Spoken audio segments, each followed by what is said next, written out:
Estamos hoje aqui com um episódio muito especial, até vocês estão vendo aqui esse setup totalmente diferente para receber um convidado que para nós, todo mundo que está aqui no estúdio, é especialíssimo. Vai ser um episódio em inglês, então a gente vai deixar legendado aqui para facilitar. E, como sempre, não deixem de seguir a gente em todos os canais, dar o seu like, assinar o canal, seguir todo mundo da empresa, mandar presente, façam tudo que ajuda muito a gente. Estamos hoje aqui com Mr. Ashley Leonard. Mr. Ashley, is a pleasure to have you with us. It's weird to call you Mr. Ashley, but I'm just trying to be a little bit formal. Ashley is a very good friend of ours and a very good partner for a long, long time. He's the CEO and founder of Syxsense and many other companies. He's a very successful serial entrepreneur. And for us, I think it's just a privilege to have you here so we can talk about many interesting things. I'm excited to be here. Thanks for inviting us. Thank you, Ashley. So I think to get started and just to give a sense of to our viewers of who you are, where you came from. So tell us a little bit of your story. Wow. I'm originally from England. Moved out to the United States. Got an opportunity to teach at Boston University. And while I was there, I met some friends who worked for Intel. And this was in the early 90s. And at the time, Intel had a technology called Landesk, which was used for managing the early local area networks. And they had some challenges with the technology. People were buying it, but not installing it. And I saw an opportunity to help Intel actually solve that problem and set up my first consulting company in the US that was focused on helping companies deploy and use Intel Landesk. That product later became what today is known as Ivanti. So the product's still around today, and that's kind of what started me in this space. And what made you, I remember reading an article about you and you talking about that early in your life you were diagnosed with dyslexia. That's right. And that was a huge influence in maybe why you started coding and enjoying tech in general. Yeah, if you go way back, I was one of those kids that was in the special needs classes. I was having trouble with spelling and so...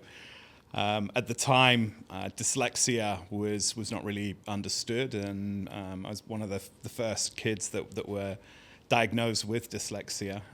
But where you're challenged in one area, you typically have a lot of advantages in another. Mm-hmm. And an interesting fact is that a abnormally high proportion of CEOs are dyslexic. Mm-hmm. You tend to look at problems a little differently than someone who isn't. So you can take those challenges and turn them into advantages, and that's what I did. And I started actually writing software to help other children that were facing the same challenges as me. So that's really what got me into technology at 12 years old, I think.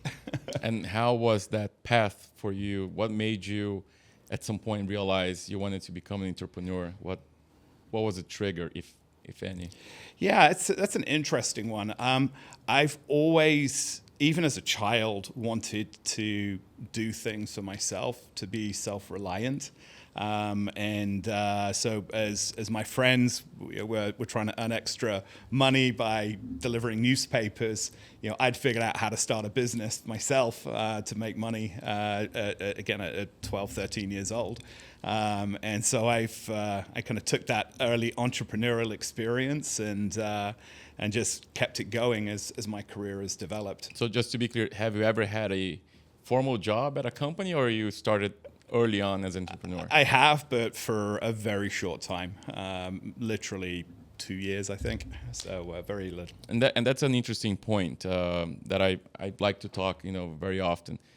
Do you think that was an advantage or maybe a compromise, not having that formal? Because we hear a lot. That's the common knowledge kind of tells us, oh no, first you work for 5 or 10 years in a corporate job, learn a few things, and then you become an entrepreneur, and then you start your own company.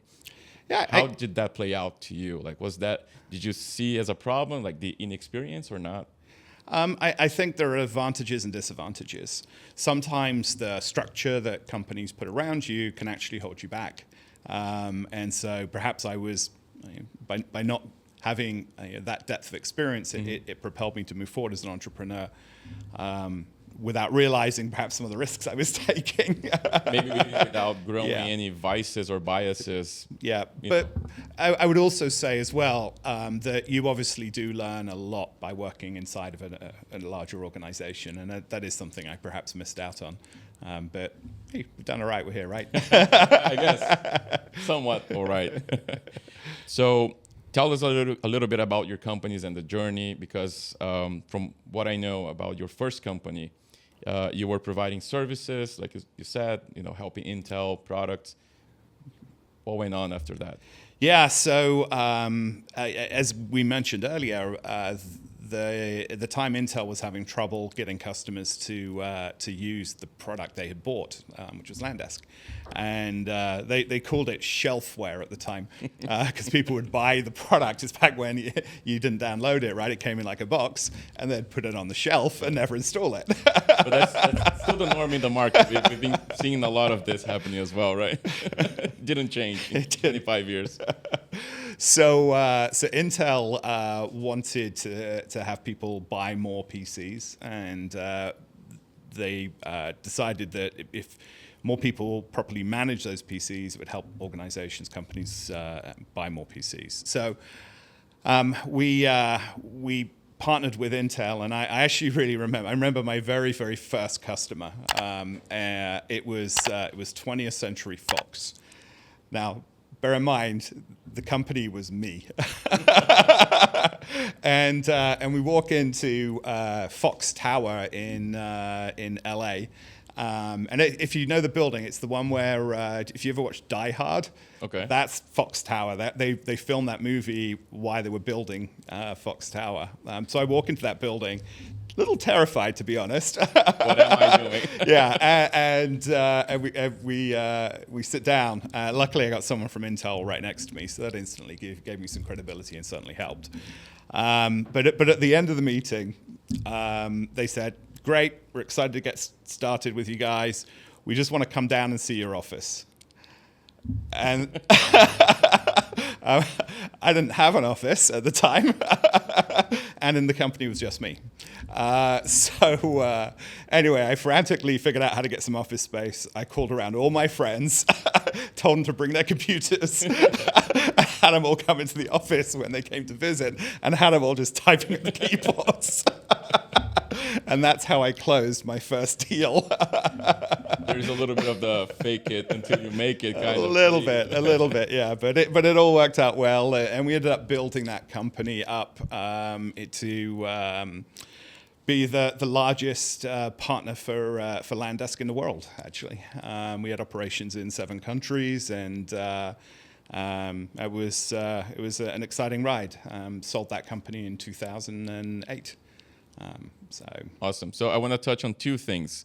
First, if you could give us even more color on that beginning, how, because that's one of the things that people who aspire to be an entrepreneur probably always think about, how do I start? So for you, how were those first few days, to get Fox as a client and the challenges, the doubts, and you by yourself selling what, the mental challenges you were facing at that moment? Yeah, great questions.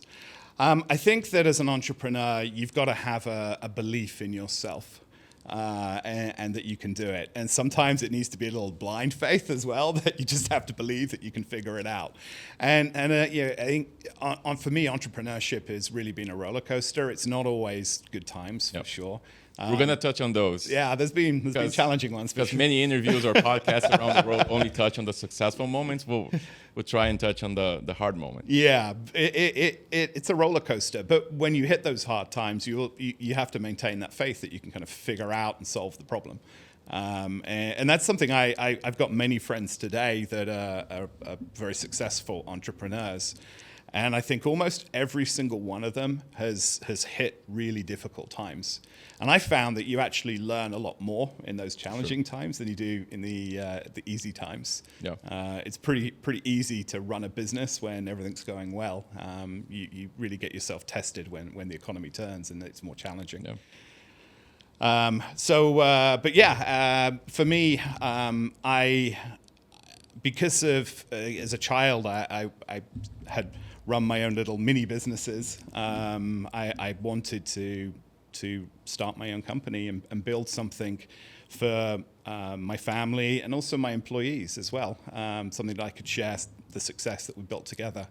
And so that was also really, really important. Obviously, as an entrepreneur, you're very focused on your customers, but you also have to be very focused on your team because it's the team that gets you there. Yep. So I've always wanted to share my success with my team. No one builds anything by themselves, right? You always need a successful team around you. And another thing that I always mention, just to add to what you just said, I think entrepreneurs, we have to be the most optimistic person in the room while you are also aware of the worst case scenario kind of all the time. So it's a dual, like you know how bad things can go. You're totally aware, but you're the guy who is like pushing and being optimistic, and maybe sometimes even because of that blindness, overconfident of what you and the team and the company can achieve. Like you have to push the limit, right? While you're still aware of all the risks and problems and issues you can face, right? Yeah, you're absolutely right. You do have to know where the risks are because obviously you need to do what you can to minimize them. But you also got to believe that you can solve the problem even when it gets really bad. Great. So going back to those early days, did you have any limit or threshold to, of course, it's a hypothetical question because you very soon became very successful with that first company, but did you have in your mind, if it doesn't work in X months, if I don't make that much revenue, did you have anything clear in your mind, or was just, I'm going to push, not looking into anything else? I think I was lucky because I was relatively young. I didn't have children at the time, so if it went really bad, I could go get a job. So I knew I could do that. So that helped. But I will say that I remember a transition as an entrepreneur when you start off, it's just you. And at some point, you have to, in order to grow, realize you need to hire someone. And when you make that decision to hire someone, it's a big step because it's no longer about just the impact of if it goes badly on you, you're now going to impact other people. Yep. So I remember psychologically, this massive decision for me was, do I want to hire someone? And I knew I had to grow the business. Mm-hmm. But also, I've now got all this responsibility because this other person is now my responsibility. And if the business doesn't go well, it's going to be my fault that this person now is financially exposed. Yeah, it was a big decision. Totally agree. Yeah. I remember that feeling quite well. I also started AIQON at an early age. I was 22, I guess, at the time, or something like this.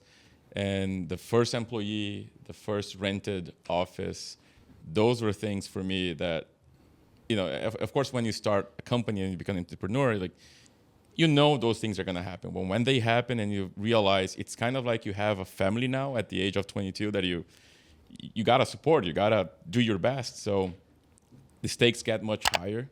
I remember that feeling of like, the realization of now there are people who kind of depend on me, right? It's tough. Yeah. Right? It's rewarding because business is growing. It's no longer just me. When I started AIQON, it was just me by myself at home. Yep. Wearing pajamas, cold calling companies, trying to sell the product and doing my best. But when those things start changing, you realize you're doing something right. But at the same time that the stakes are higher, the taller you are, the bigger the fall, right? Oh, yeah. Yeah, we do a annual company meeting where we get everyone together, and when we do those now, we're There's hundreds of people at these things, and it still gives me sometimes a little bit of a cold sweat when I think about, oh my gosh, I'm impacting all of these people and all these people's Directly. families. Yeah, absolutely. And even more people indirectly, Yeah. right? People who depend on those people, suppliers that work with you. It's a lot of people impacted. I think that's the beauty of entrepreneurship, right? And what gets us going is making sure that we're, dissipating good things around us, right? Absolutely. Lifting everyone up with you. Yeah, definitely. So now going to the final part of that journey with your first company. You mentioned you exited the business in 2008. We did. Why? What were the reasons behind that decision? I wanted to draw a line under that company. It was doing consulting, as I mentioned. It evolved into reselling Landesk as well. And at the time, what I really wanted to do is to start my own software business, my own software company, rather than consulting. And so I decided that the right move was to exit the business, be able to take a few dollars off the table as well. Personally, is always a good thing along the way, and start a software company. So that was really the reason that I did it, and it's worked out great. Did you give yourself any sabbatical, or was just jumped from one to the other? How was that moment? Yeah, so what actually happened was I sold to a private equity group that was doing a roll-up, and so I didn't really have any time off. I had to handle the transition, obviously. So the only thing I did is I bought myself a watch.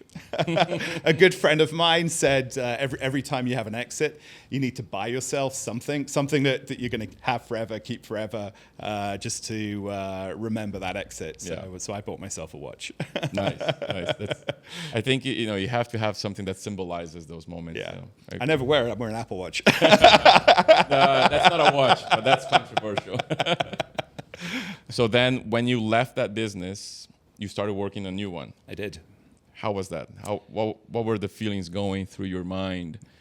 Because it may be easier the second time, but maybe now you're going to challenge yourself even more, or maybe there's more expectation from you and people around you that you're going to do it right again, right? Yeah. And we always have that saying in the back of our minds, right? The lightning doesn't strike the same. So how were you feeling at that moment? I was excited to start the business because at the time, kind of cloud was just starting to develop. So I saw the opportunity and I saw what the market needed. I've always been, I think, as an entrepreneur, pretty good at predicting the market and where it's going to go. And so I could see the opportunity and wanted to build tech in that space. I was lucky because I had built a really great network of people around me. And I was able to persuade many of my team to come with me from the previous company and help me again. And so a lot of my team that I work with today, I've worked with for 20 years at various companies. Yeah. It's great to have those types I of believe we know, most of them, and they're quite a team. Each one of them super helpful, super professional, and it's been a pleasure to work with them. Well, thank you. Long. Yeah, it's great to have a strong team around you.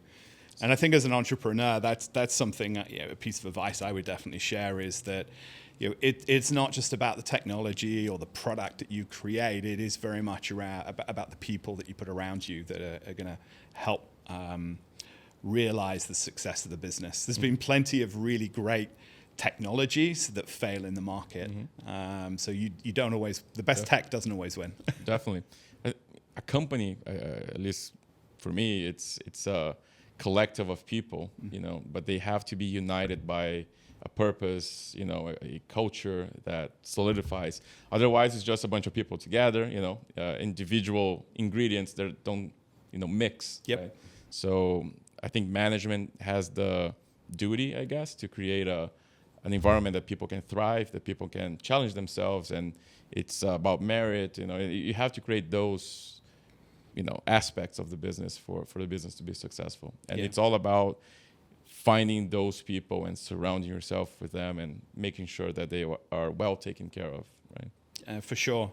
I've seen a lot of different leadership styles, Tiago, and I think that as a leader, you can either lift the business up and lift the people up, or you can constrain the company as well. I've seen some leaders who very much micromanage every piece of the business. Yep. And while that skill might be really helpful in the early stages of the business, as the company starts to scale, you can't do that, and you end up holding the business back. Yeah, you're going to be the sole bottleneck of every single decision process that the company has to do. So at some point, you've got to just find good people and then get out of the way and let them do what they're good at. Yeah, and so that's always been my approach, is to find amazing talent and then get out of the way and let them do their thing. Totally agree. And that's a constant thing. And one of the things, if you look at cases from like the academia talking about styles of leadership and stuff, some of the things may be controversial, but some of the things kind of make a lot of sense. The way you have to act as a CEO on the different stages and sizes of a company totally differs throughout time, right? I think if you go back to every single company you started, pretty sure the Ashley CEO was very different when you had one employee versus 10, 50, 100, and so on, right? Yeah, absolutely. I think that's also why when you see a lot of companies that get taken over by private equity, they'll often change out the CEO and they'll bring in someone that has a different management style, because if the CEO can't evolve, then the CEO will constrain the growth of the business. And that happened a lot in the US market, right? We have a lot of cases of founders that didn't manage to transition through those different stages, right, of leadership. Yep. Although bringing in a new CEO also is a challenge potentially as well. Like, it has its own risks. Especially if a company was founded by one person, like in your case, right? Of course, you try to not be a problem for the company, but in a way, part of the culture is also about you, right? Yes. It surrounds yourself. So bringing a person from outside it's always challenging. Can be. Yep. So then that part of your journey, tell us a little bit more what the challenges were. Now that you were developing your own solution, you just mentioned you had to have this kind of visionary approach, where the market is going, because of course, if you're developing something, it's not going to be ready. It's not like microwave something. It's not going to be ready in 30 seconds. It takes time. How was that approach? How can you, up to this point, still know what's coming?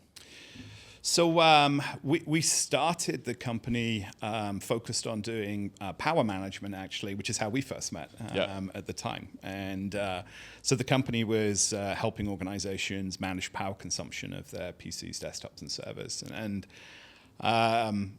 But I always had this vision that what I wanted to do was to create a cloud-native IT management platform. So think of a LAN desk type product, Ivanti LAN desk type product, but being kind of cloud-native. And so we started with power management because that built the foundation for us. And then we evolved into endpoint management.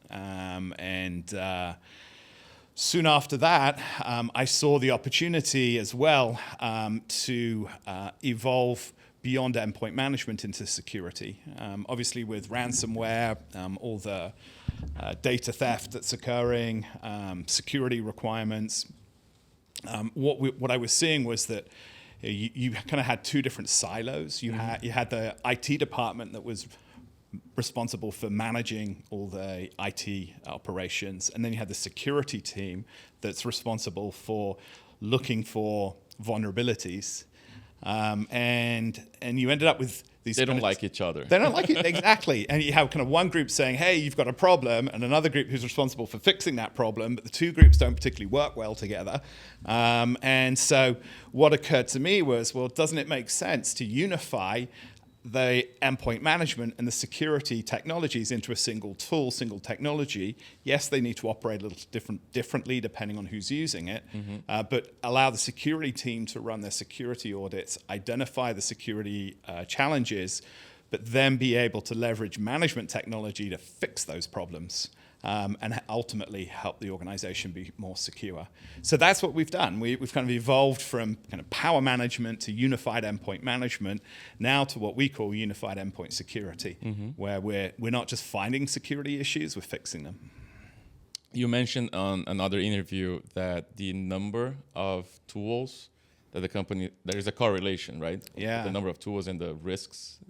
Yeah, absolutely. We actually did commission some research with Enterprise Strategy Group last year, and we did an analysis of the number of tools that organizations were using. What we found in that research was there was a correlation between the number of tools and the number of breaches the organization has experienced.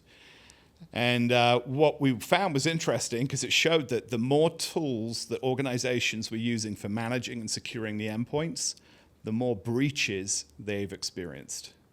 Now, believe it or not, the majority of companies today use 10 or more tools to manage and secure their endpoints. 10 or more tools. As that increases, your likelihood of a breach also increases, which is interesting, right? Because you think that if you're buying all these technologies to secure, you would be more prepared. Yeah, you're going to be safer, more secure.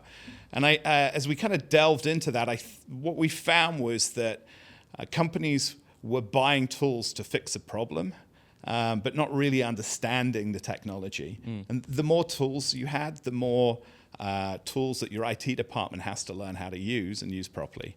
They have to maintain those tools. It's the cost of acquiring those tools. Those tools have agents that have to be maintained on endpoints very frequently. And it also opens you up to supply chain risk as well.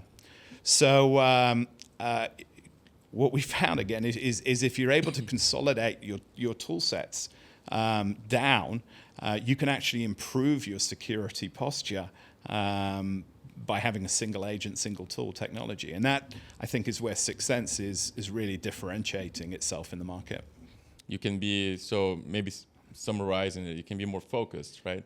Because if you have way too many tools, managing, maintaining them, keeping them updated, training your staff, maybe, I don't know about the US market, but in Brazil, we never have enough people, right, to do everything that we need to do.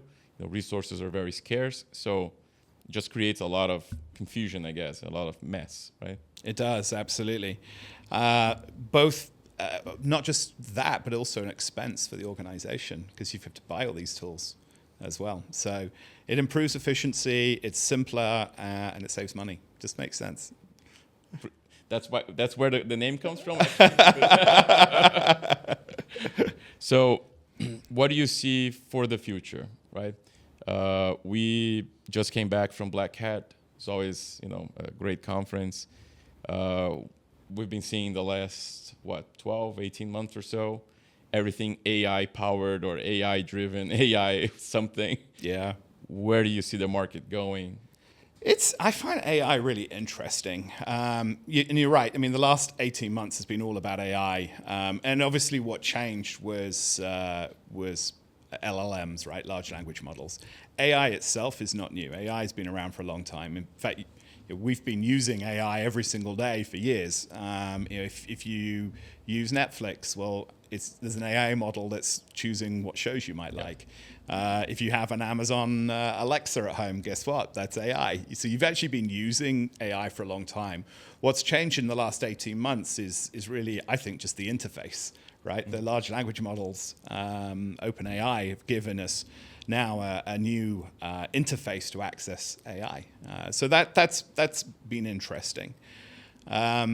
As I look at how organizations are implementing AI into their products, I feel that at the moment it's really, I don't know how you would say this in Brazilian, but in the US we have this term where you kind of whitewash something. You put a thin layer on top of something to make it look better. And that's what it feels like to me at the moment. The majority of software companies are adding AI capabilities, but they're not fundamentally changing the way that they approach something. They're putting very minor capabilities into the product to say that, hey, we've got AI now, buy our product. And personally, I think that's the wrong approach. The right approach for me is to look at how AI can completely change the way you approach the problem, not just a tweak. And for Syxsense, what does that mean? If you can, of course, tell us a little bit more about what's coming. Yeah, so we're obviously doing a lot of work in this area. We've actually partnered with Microsoft. You probably are aware Microsoft is one of the major investors in OpenAI, and as part of that, we got a chance to be invited to join the Microsoft Innovation Lab, working with Microsoft to help accelerate our AI vision in the company. And so we're looking at new ways that we can use not large language models, but actually SLM or small language models to analyze what's actually going on the individual endpoints themselves, and then correlate that data in the cloud to look for trends across a particular group of endpoints or even across all of our customers. So again, we're taking a slightly different approach, I think, to many of the vendors out there today. Amazing. So in terms of differences in the markets, pretty much every company you started and ran had a global footprint, right? Mm-hmm. Now, how do you see the differences between emerging markets like Brazil versus, I guess, Europe or US in terms of the maturity and what the markets are looking for in security solutions? Yeah, it's interesting. I think in the US and in Europe, a lot of IT security is being driven by compliance requirements, both from the government and also from insurance. And so it seems to me you don't quite see that yet in emerging markets, but I think you will. In the US, most organizations have to deal with standards like PCI, which is around the payment card industry. Mm-hmm. There's HIPAA, which is related to healthcare. There's Sarbanes-Oxley related to public companies. So there's a lot of different IT security, IT privacy regulations that come from the government.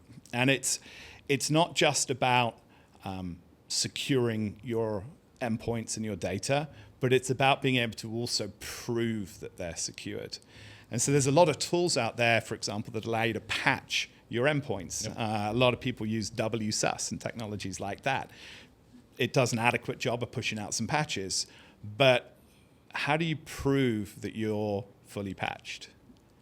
How you create reports that are reliable, right? You can't, yeah. with that type of technology, exactly. Right? And I think that is where we've really excelled. Is it's not just about securing the endpoints, patching the endpoints, but it's also about them proving that compliance. And that helps our customers hopefully sleep a little bit better at night, knowing True. That their endpoints are safe and secure. Yeah. But I can tell you, in Brazil, the first part is what drives the our growth and how people are using Syxsense. Compliance regulation, of course, is important, but we don't see in Brazil as it being as strong as it is in Europe and the US. So what drives the growth for us here is being able to deliver those things as effective as Syxsense can do it. Right? Mm-hmm. When we start talking to a new potential customer, we ask some questions and we start talking, and pretty much we don't hear any good answers back. Yep. How is your patch compliance? How many of your devices are you covering, or et cetera, and usually there's no answer because there's no way of knowing, right? So when we come in, we do kind of like a sectional. I say, hey, right now you're like this. Here's your report as it is, and then soon after we show them it's from 30% patch compliance to 95 or something like this, right? Mm-hmm. And while decreasing their costs, because, like you said, we can eliminate a lot of tools that we've been paying and haven't been using. Yes. And also because Syxsense is so easy to use, they can pretty much have just 10% of an analyst, right, time devoted to managing it. Yeah, organizations that aren't thinking about cybersecurity have a big problem. And it's not a matter of if, it's a matter of when you're going to have a breach. Yep. And how bad that breach is. Is it going to be data loss? Is it going to be ransomware? Is it going to impact your business operations? Is it going to impact your reputation as a business? Organizations have to be thinking about this, but not just thinking about it, taking action. And as a leader of a business, you need to know that you are secured. Yep. And I would be asking your IT departments, not, do we have a patching strategy, but prove to me that we're patched, right? Show me the end result, because that's what matters. It's not how you get there. Sure, that matters. So obviously, you want to do it the most efficient way, the most cost-effective way possible. But at the end of the day, it's the result that matters. So prove to me the result. Show me, as a CEO, I'd be asking my head of IT, show me that we're fully patched. Show me that we're fully secured. Prove that to me. What do you think happened in terms of the culture or the realization in the market after the CrowdStrike incident? Did something change in terms of the perspective of how IT departments are approaching patch management? What happened? Yeah, obviously that was a massive event. I think it again highlights that the more tools you have, the more risk you have. So by eliminating tools, that's less agents and less likely that you'll have something like that happen. I'm not saying it will never happen again, but certainly you can reduce that risk. I think that or what we've noticed is our customers have come to us and said, how do you deploy patches yourself? And our approach is different than CrowdStrike's. CrowdStrike's, rightly or wrongly, was they pushed out a bad patch and it went out to their entire customer base in one go. I know that I've certainly read reports that they're changing that, and it's the way that we've approached patching our own technology. Is we stage it. We obviously have testing. We do automated testing, but we also have manual testing as well. So patch can't go out without it being manually tested as well as automatically tested. Okay. And then when we do start rollouts, we realize as well that customers' environments are all vastly different. And so sometimes you just don't catch stuff in your test environment. And so we also stage the way that we roll out our patches to our customers. We'll start with early beta customers that agree to have early versions of our product on a select number of devices, and then we'll slowly start to scale up, monitoring how the customers are performing, how the endpoints are performing. And that allows you to catch these types of things typically much earlier and with much less impact than the CrowdStrike situation. This CrowdStrike incident reminded me quite a lot of the SolarWinds incident of 4 or 5 years ago. Yeah. People are usually, at least when we see like articles in the news, comparing this to WannaCry, but just because of the financial significance of the impact. But I think the root cause is very similar with SolarWinds. They pushed a new version of the software, a patch, whatever it was, that had hackers code in it, and it just created a huge mess in the market. Yeah, obviously, I mean, the big difference is that one was an accident and one was on purpose. Was on purpose, right? So I think that could was have been caught, right? The SolarWinds could have, if they had something similar to what you explained, they probably could have caught that code before pushing out, or no? Maybe. Very frequently, when hackers infect a device, what they'll do is they'll actually stay dormant for a while. So although the code's there, it'll be asleep until they wake it up with a control server. And so you may not have actually caught that, depending on how the hacker actually had designed their malware. But they'll normally, again, keep it asleep, allow it to spread, and then once you've got it maximum deployment of it, that's when they'll wake it up. True. We hope that doesn't happen again, but I think one of the things we know in the market is not about if, but when we're going to have things like this. Yeah, absolutely. And what else can you share with us about new things coming for Syxsense. We have probably a lot of our partners, MSSPs, listening to us, so they always ask us about it. We always say, we can't share much, so you know what can be shared and what can't, so tell us. As always, we've got a lot of exciting stuff coming, so we're working in areas around. We're known today around endpoint vulnerability scanning, but we all know as well that it's not just PCs, desktop servers, Windows, Mac, Linux devices that are connected to the network, connected to your corporate data, but there are now many other types of devices, everything from door locking systems, cameras, refrigerators, or that's absolutely. Yeah. And each of those types of devices are a potential point of entry into your organization. So we're doing a lot of R&D work as well around the best way to handle not just the discovery of those assets, which we do today, by the way. You can discover those with Syxsense today, but looking at how we can help organizations secure those devices. And that's a challenge because there aren't the standards in IoT that you have in management of PCs, desktops, and servers. So that's a big problem that we're helping, hopefully be helping companies with in the future. What can you share about the new features that have been and will be added with the partnership with Absolute? Oh, yeah. So really exciting. So at RSA this year, back in May, we announced a partnership with Absolute Security. And Absolute Security is a security resilience company, if you're not familiar with them. They're unique in that they have software that's embedded into the BIOS, the hardware of over 600 million PCs. So most major hardware manufacturers embed Absolute Security's software onto their devices. And it sits there dormant until you wake it up. But they're probably best known for their ability to track a device. Similar to if you have a car, right, and the car gets stolen, you can kind of track through GPS, et cetera, see where the device or where that car's gone. Well, they have very similar capabilities if you're an Absolute customer, where they can wake up that code on the chipset and allow you to actually track where the device actually is. More recently, they've also added the ability to monitor agents that are running on the endpoints as well.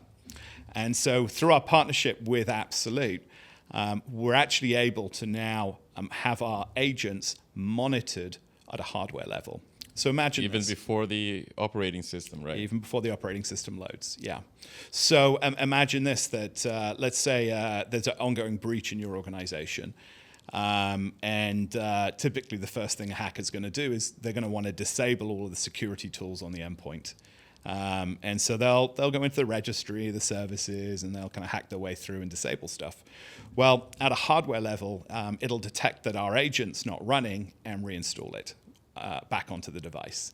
And the moment our agent kicks in, we're able to then quarantine the device, and then get approval, send a message to the service desk saying this device has likely been breached, and get approval then to restore the device, put all the security tools back on, which can be all automated with Syxsense using our workflow management system. So it really allows you to secure the device. And even if, let's say, someone steals an endpoint and installs a completely clean, brand new operating system on the device, completely wipes it, within a couple of minutes of that device connecting to the internet, our agent goes back onto it, and we'll know where the device is and what's been done with it. I can tell you, I think everyone here in the studio is like kind of nodding, because cybersecurity also entails the physical aspect of security as well, right? It should cover that. In Brazil, as you know, we have some issues with security, like physical ones, robbing, stealing, that kind of stuff. Technically, most of the time, it might be innocuous. It might just be, the guy stole your laptop to sell the battery or to resell, in the black market or something. But having that capability here in Brazil, it would be amazing.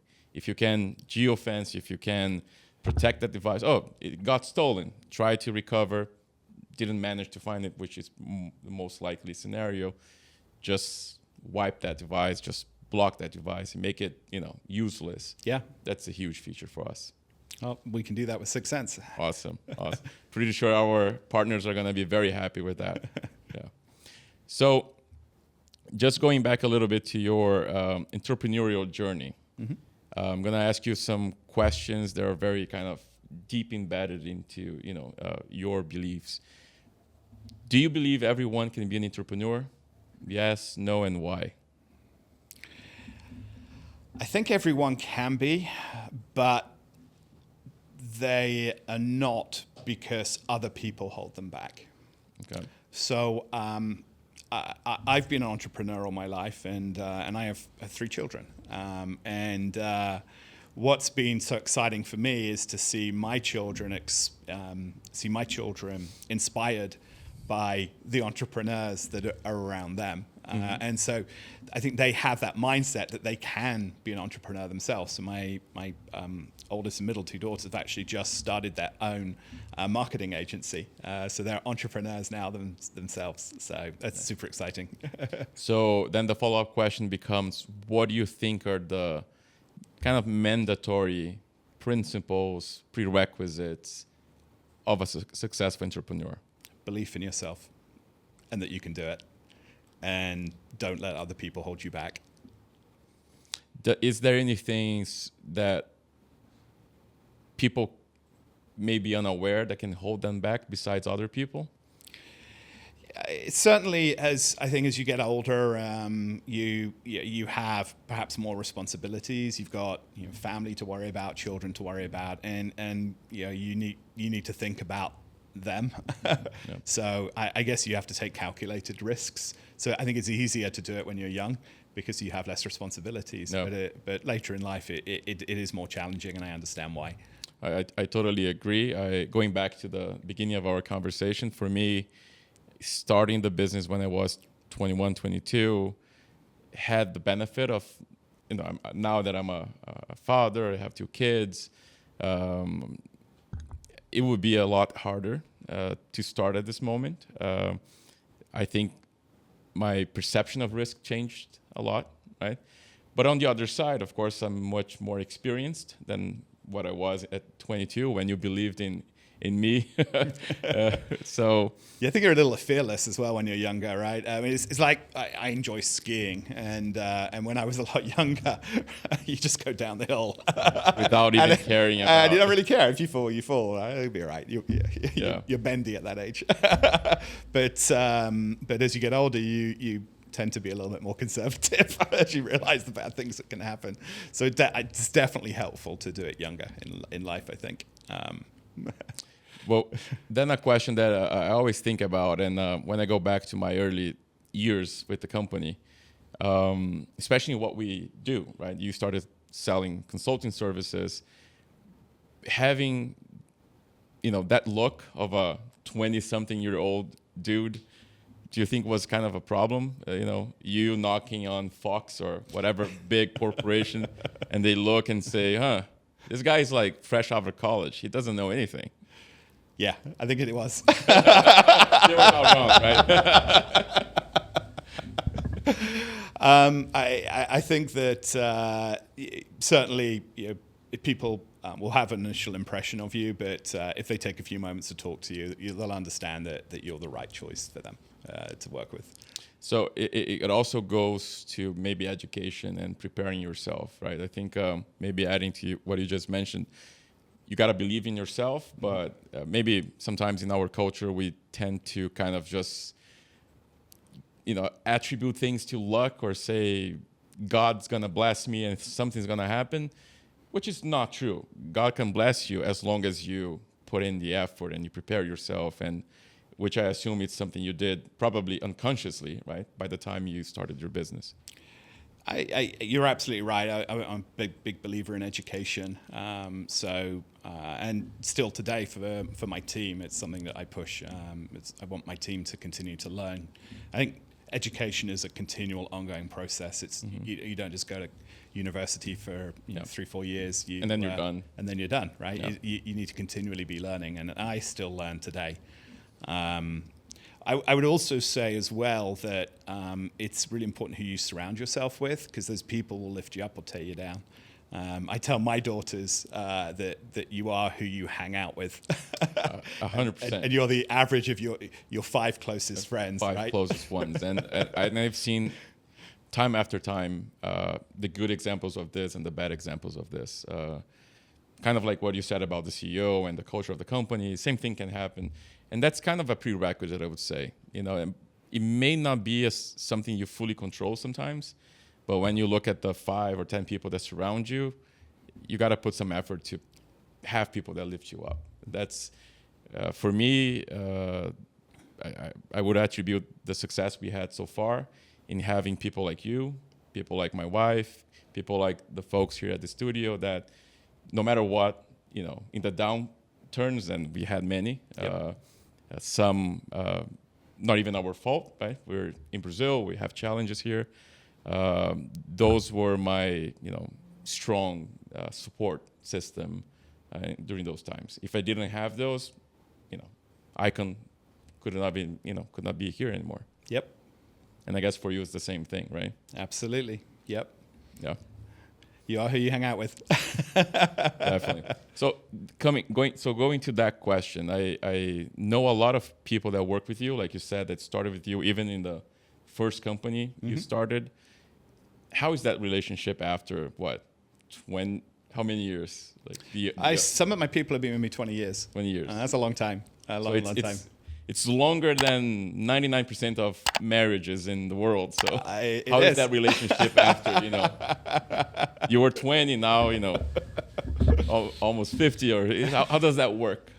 Yeah, I think that the same way that you evolve as a leader, I think the team around you evolves as well. But the nice thing is that they know you and they know your style.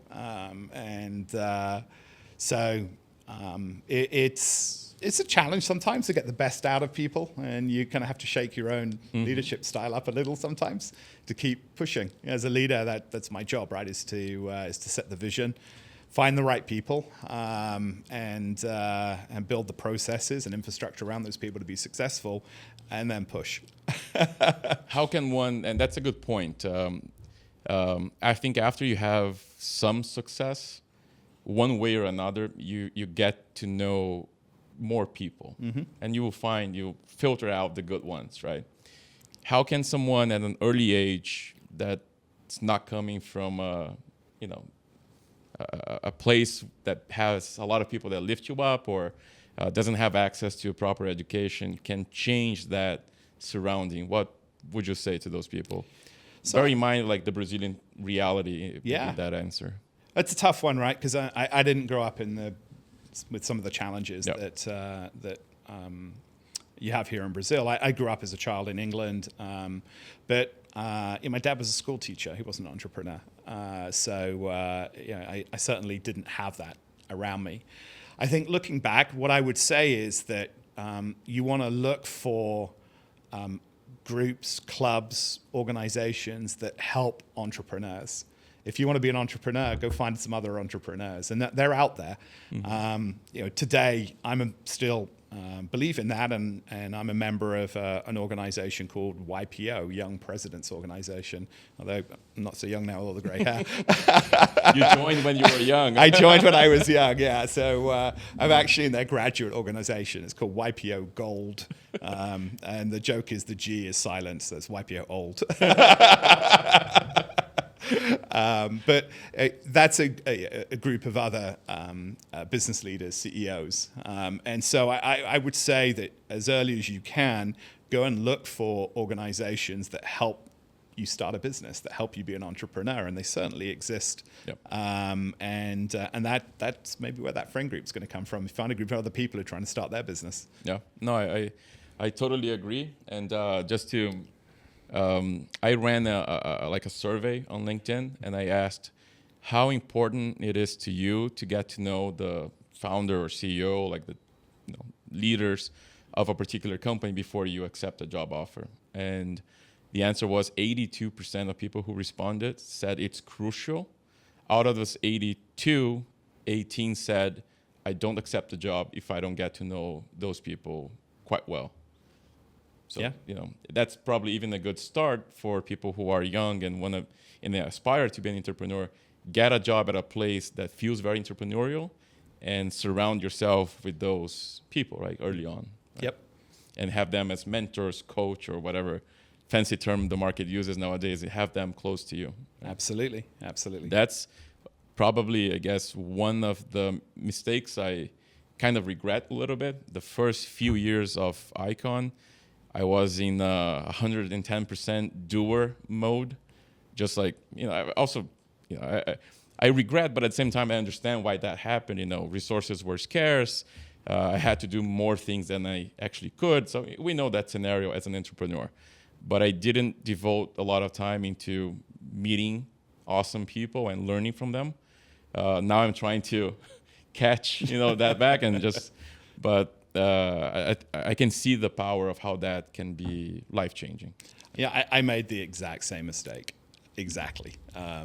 I knew about YPO many years ago, and I was invited to join, and I was too busy. It wasn't important to me. I was heads down running my business, and so I just never did it. And then when I did join a few years later, I remember sitting in a meeting, and I was listening to another CEO share a problem that they were dealing with, and then all the advice that was coming from other people around the table, telling them, this is how I've solved that problem.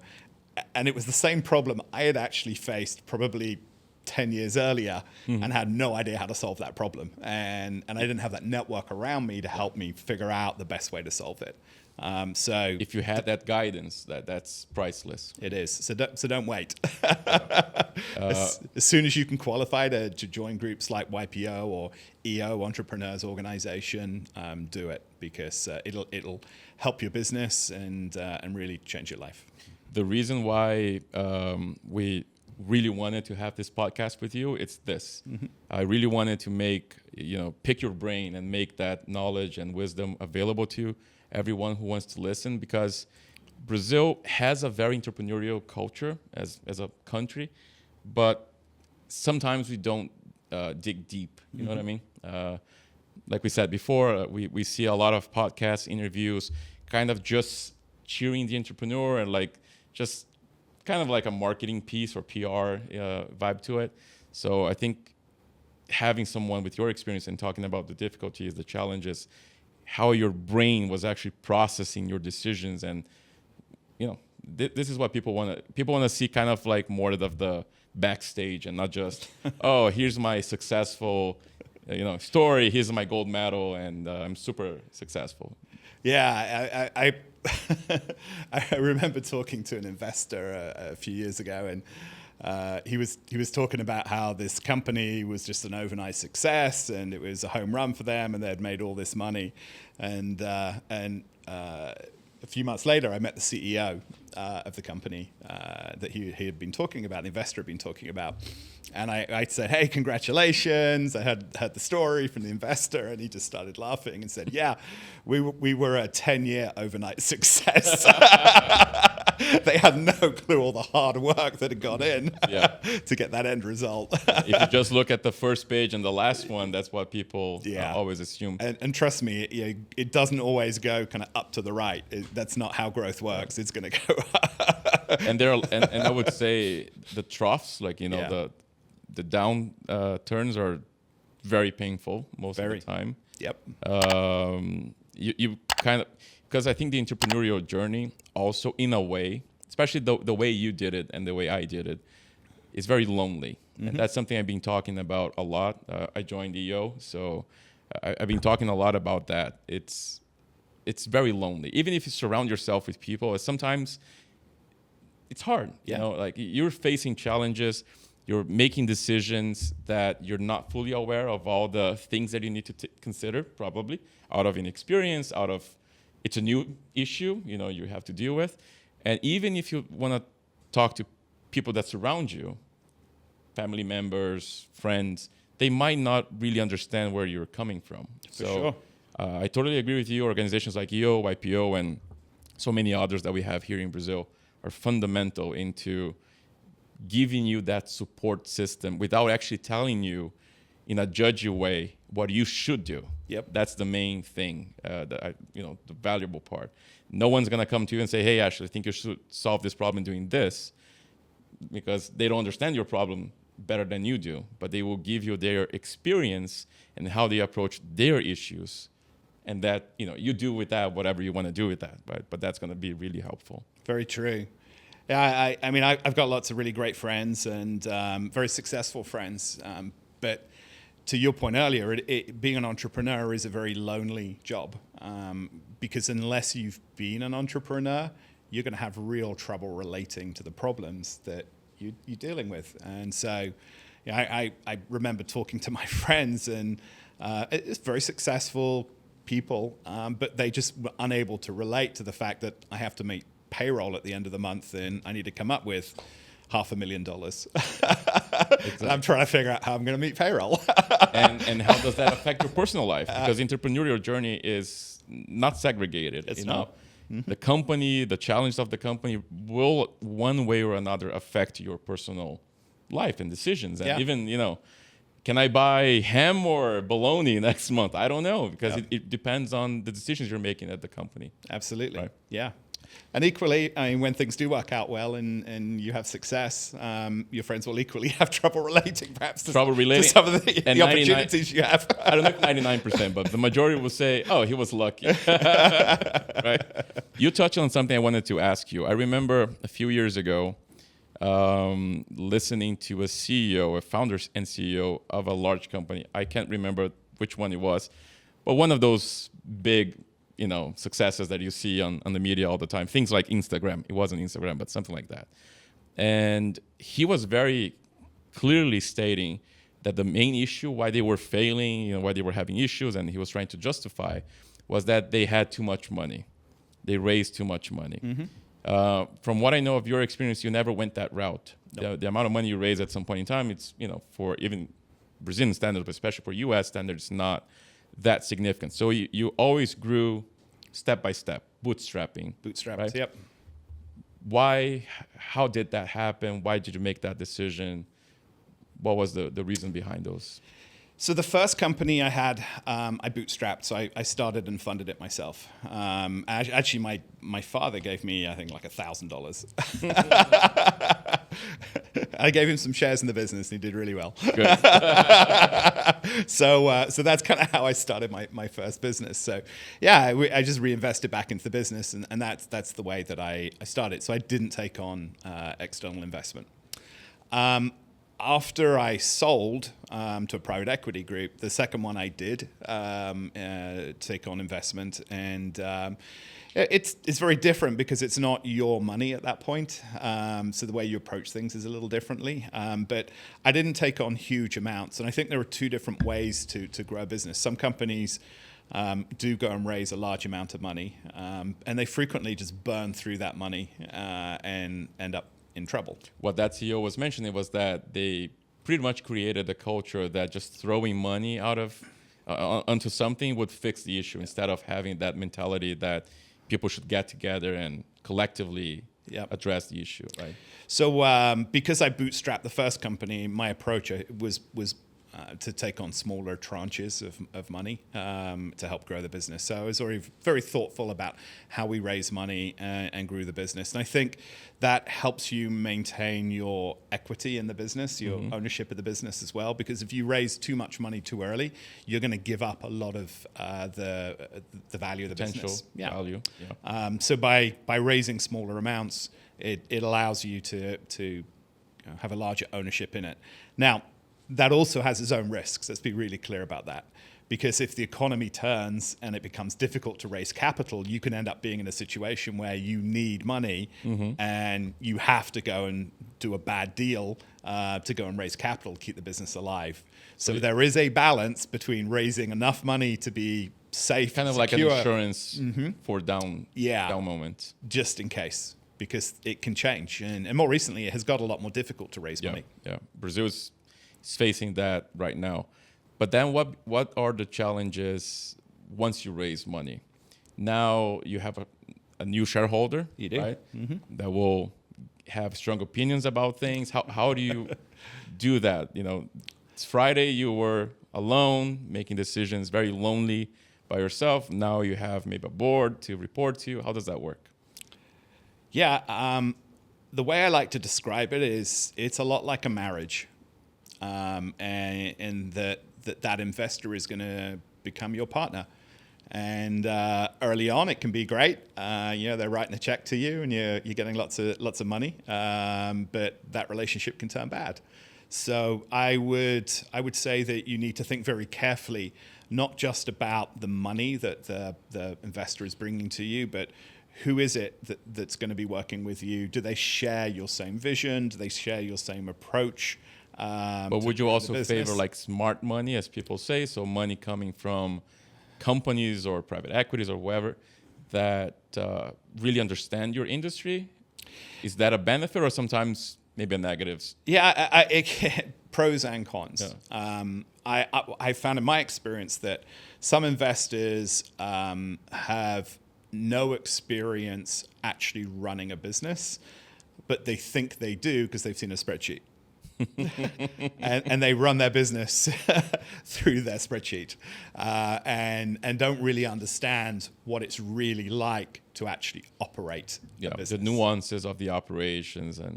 So I would look for an investor, I think, that has had operational experience. And I've been lucky in that area, by the way, that I've got a great partner investor who has got operational experience. So they know what it's actually like to be out there in the market, fighting to close every deal, dealing with employee issues, dealing with finance, it's a lot different than just looking at a spreadsheet.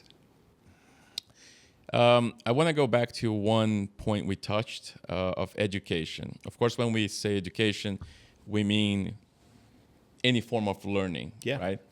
But especially in the entrepreneurial arena and the articles we read, people tend to always talk about the successes like Mark Zuckerberg or Bill Gates or many others who dropped out of college and started their entrepreneurial journey. So it feels like too movie-like, Hollywood style kind of thing. And in my opinion, it preaches on maybe values that are not really the ones we want as entrepreneurs, right? You had a formal education, right? I did. So what do you think about that? Should entrepreneurs pursue something like this? Should they go to college? Should they just start at age of 18 and... Wow, that's a tough one. So I do have formal education, but I took an unusual path. Okay, let's hear about it. We talked a little earlier about me being dyslexic. While I was in special needs classes in some areas of my life, I excelled in others. And so I ended up graduating from high school at 15 and got a chance to go to a high-tech accelerator school that the UK had set up at the time to foster IT talent in the country. And so I ended up teaching at that school after 6 months as a student. They asked me to start teaching classes and then sponsored me to go to university. So I actually went to university while I was working. So again, and that was in the US? And that was in the UK. UK, Okay. Yeah, I was in the UK. So again, my path there was probably a little unusual compared to many who go to university. I think that education is always important, but the way you get education doesn't have to be a formal, college, university education. And it's not always open to everyone. You can't afford to do it. So you can watch YouTube. You can read. Yep. There's lots of different ways to learn. And so I would say choose the path that's right for you, but it doesn't have to be a formal education. That's not right for everyone. True. I know that your education, Tiago, has been some great schools and you've got a great background behind you. But I think sometimes the education system isn't reflective of what it's really like out there in the world. True. And so it's important to understand where you're getting your education from, and are the people teaching from a book, or are they teaching from real life experience and knowledge? Yeah. I think one thing that I would add to that, I think formal education at an early age, like colleges, I think it helps on, if you go to the good ones with the good culture and that we just talked about, it helps you surround yourself with good people. Yep. That's, if you can get into those universities and colleges, I think that's a good starting point. Yeah. Right? If you look at the US, the top universities will definitely get you around people who are promising at that age, but also have people who are successful around them. Yep. So, but as we know, not everyone can afford that type of education, right? And as a kid, I worked while I went to university to enable me to be able to afford that. And so my approach was a little different. But if you can't afford to go to that type of education, then again, look for the clubs, the networks, the groups that you can learn from as well. Yeah. For me, adding to that, for me, the last few years have been life-changing in that regard. I know some part of that path was going through formal education again, but I did it in a way to try and meet the people that I didn't meet in my first years of being an entrepreneur. And I can attest to you, like the most life-changing conversations I had in my life were in the last few years. Yeah. Because I managed to find those people, surround myself with those people, and coffee breaks between classes or between meetings or something like this really opened my eyes and the way I see things, or taught me valuable lessons about how to, run some things in the business in a matter of like a few minutes. That's how powerful, having good people around you is. I completely agree. I can't add to that. I guess. Yes. Very good. So now I want to ask you some questions that our team prepared for you. Of course, no filters here, so you can respond the way you want, whatever you want. So let's go with the first one. What are the possible future acquisitions that for Syxsense, or what are the areas that you want to improve, like the software on, like the roadmap, what's coming? We touched a little bit about this, but the person who is asking is Flavio, and he is asking about the next 3 years. So a little bit of a long-term question. Yeah, so we're doing a lot in IoT, and so we've been looking at some acquisitions in IoT vulnerability management. So I think that's an area that really fascinates me right now, and it's a massive problem. I don't think anyone's figured it out yet, and so if we're able to manage more endpoints, we can help our customers. So that's where we're looking at. Okay, and that also includes like roadmap decisions for the next 3 years. So yeah, the organic, inorganic kind of approach. It's buy versus build, right? So do we buy something that helps in that space, or do we build something in that space? So yeah. Okay. Next question, kind of maybe provoking, I guess, but do you believe Microsoft should acquire Syxsense to improve their patch management and vulnerabilities management in Intune specifically? I think Intune's it's a decent kind of entry level product. It's limited. Hey, if Microsoft wants to come talk to us, they're welcome. Why not, right? Why not, indeed. Now we have a question that I like a lot, because that's kind of what I focus on a lot on a daily basis, what I think is the biggest asset, right, of a company. It's coming from Gil, from our HR department, and he's asking, we touched on a lot of the values that an entrepreneur has to have.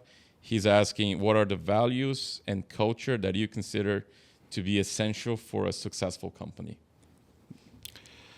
I think that everyone needs to understand the vision of the business, first of all, and that's the job of the CEO to set that vision. And then they need to believe in it. So, you need a team that believes in the vision that you set. And then the team has to own their area of responsibility. They can't be looking at you to solve every problem. You need the people that can solve their own problems, and they do that by owning the problem themselves. So I would say personal responsibility, a problem-solving approach, and a level of self-sufficiency are all things that I think you need. Honesty as well. It's important that people understand that if there's a problem, they shouldn't feel afraid to bring it to you. You want to uncover that problem and address it, apart from on Friday afternoons. I have a rule that if there's a problem, unless knowing about it on a Friday afternoon allows me to fix it, I'll do something about it.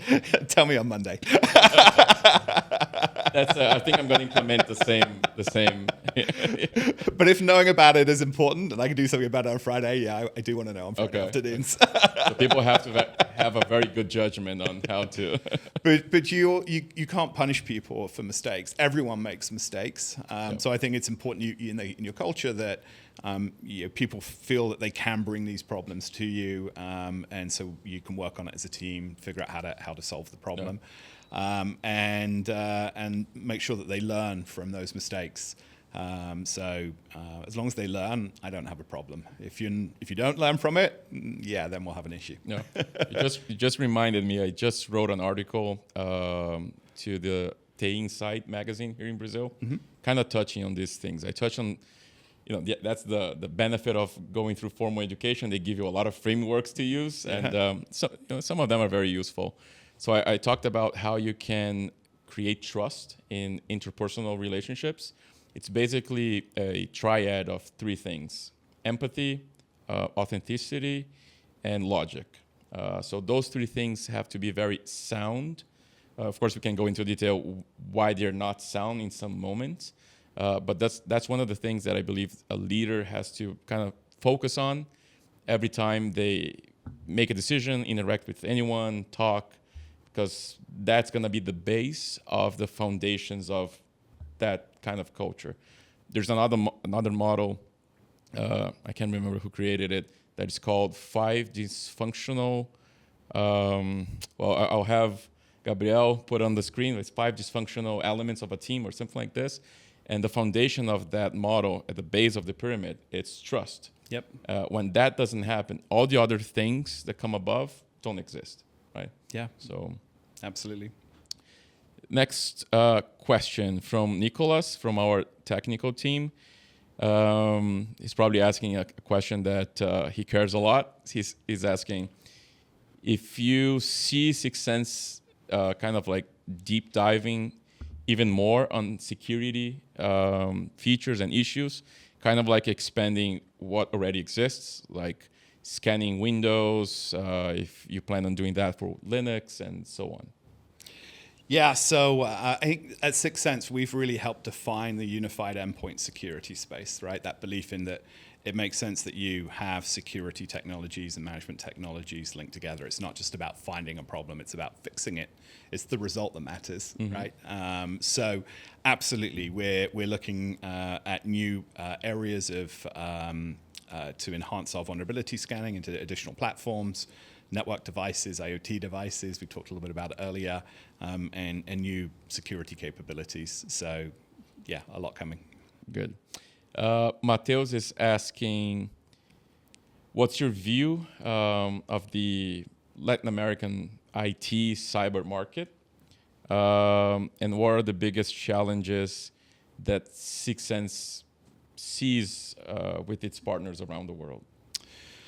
So the market, as I look at it, I think is developing. But it's a little bit behind the US, certainly in the governmental compliance areas, and I think that will come. But I would advise organizations to get ahead of government regulations and government compliance, because It's just good practice to have good cyber hygiene. Yeah. And if a breach occurs, the cost to your organization can be huge. So it's better to have strong defense rather than have to deal with a mess afterwards. Yeah. The costs and the consequences are tangible and intangible, right? Yep. Could be literally like financial loss of revenue, and so on, or lawsuits, or it could be intangible, like your brand might lose a lot of value. People may not perceive you as a trustworthy, player or supplier in the market. So definitely. And one thing we know in Brazil and other emerging markets that there is always lagging, right? Yep. Technology that we see in the US, in Israel, coming, cutting edge things, we know it's gonna at some point come to us, right? At some point it's gonna become our reality. So regulations, laws is the same thing. Yep. We might not have such a strong hold on what our regulations are and the consequences, but we know for sure they're coming. Right? So it's better to be prepared ahead of time, right? AI is a great example, right? We talked earlier about some of the things that we're doing in AI, but of course the attackers are also using AI. And so what we're seeing... It's a cat and mouse. It is, yeah, absolutely. And what we're seeing is the attackers are using AI to actually go and write attacks. And so after a vulnerability gets publicly exposed, they're using ChatGPT and other technologies to actually write code to actually attack. Mm-hmm. And even though OpenAI have put in guardrails to try and protect against this, they're pretty easy to get around if you know what you're doing. So you can change the prompt. It's interesting if you go to ChatGPT and tell it to go and write a remote access tool to get into a device, it'll tell you, sorry, I can't do that. Mm-hmm. But by simply changing the prompt and saying that you're an IT technician who's trying to solve a problem with an end user and you need to be able to remote control their screen, it might let you get through, right? So then that's what they're doing. They keep tweaking the prompts to get around the guardrails and get the outcome that you're actually looking for. So attackers are using that technology, and therefore they are more rapidly attacking organizations when a vulnerability is disclosed. You used to have 30, 60, 90 days to deploy a patch. Now, after a vulnerability is disclosed, it's weaponized within 24 hours. Yeah. So you don't have the time anymore. And that's really, I think, where automation is key. And that's another kind of key piece of what we've developed at Syxsense is the ability to actually automate the security response. So as new patches get released by the vendors, you can use our automation system to immediately start deploying those patches to your endpoints and most vulnerable devices. So you increase a lot of efficiency, operational efficiency, while also shortening the time to respond to anyone. Yeah. You don't have 90 days anymore. True. Very good. And final question from Gabrielle from our marketing department. What's your views on the different maturity stages of security that we see in the US and emerging markets? How big of the spectrum that you've been seeing in the world? Is the US ahead? How do you see the markets behaving? That's a good question. I think you touched on it earlier when you described it as an arms race, and I think that's very true. Mm-hmm. As quickly as perhaps in some of the more mature markets, you're building these defenses, there are new weapons coming the other direction at you. So I think it's a constant evolution, and I don't see an end coming to this. So it is just going to be a constant arms race. Yep. Perhaps the US is a little bit ahead of other economies, but it doesn't. Yeah, the US is large, but that also means that it's because of its size, it can be slow at responding sometimes as well, and sometimes smaller countries, because they're smaller, can respond quicker. I think we were talking yesterday about, was it Lithuania, right? And how they're really leading in digitalization of government services, but it's a tiny country, so they can do that. So it doesn't always have to be a massive country like the US to lead in these areas. The change. Yeah. Well, Israel is a very good example at a country that has 10 million people or so. Yeah. And they drive a lot of the innovation that comes in our industry. Yeah. So you need the belief, right, and to want to innovate. But no. Very good, very good. Ashley, I want to take this opportunity to personally thank you. This is something I've said to you in the past, but I want to make sure I do it here properly. I want to personally thank you for everything you've done to me personally as an entrepreneur. Meeting you, getting to work with you 13 years ago definitely changed my life.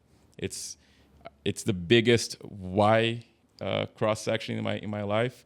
So I really want to make sure you understand how much I appreciate you, how much I appreciate our relationship, and what we've accomplished together here in Brazil. I know what we do is a tiny, tiny little fraction of everything, all the success you had, all the figures that you've done.